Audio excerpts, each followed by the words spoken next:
সেদিন ছিল একটা নেমন্তন্ন বাড়ি, তাই শাড়ি পরে রেডি হয়ে গেছিলাম। বাইরে ছিল ভীষণ রোদ।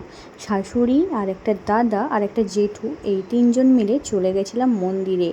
আর নেমন্তন্নটা ছিল একটা মন্দিরে, ঝিঙ্গেশ্বরী মন্দিরে।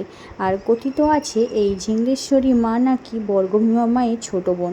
তো ওখানে গিয়েই প্রথমেই ফ্রুট স্যালাড ছিল, তার মধ্যে ফল ছিল কয়েক রকম আর মিষ্টিও ছিল, তারপর কোল্ড ড্রিঙ্কসও ছিল। তো সেগুলো আমি কিছুই নিইনি, সরাসরি চলে গেছিলাম একদম মেন কোর্সে। তো প্রথমে বসতেই দিয়ে দিল জলের বোতল, আর প্লেটটা বেশ সুন্দর ছিল।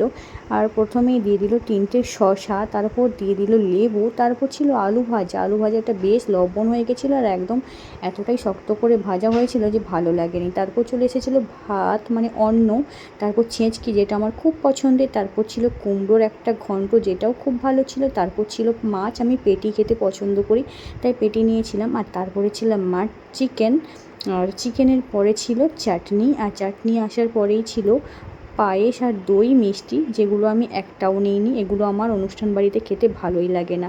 তবে হ্যাঁ, পাঁপড় ভাজাটার জন্য ওয়েট করছিলাম, কারণ চাটনিটা দিয়ে পাঁপড় ভাজা আমাকে খেতেই হবে।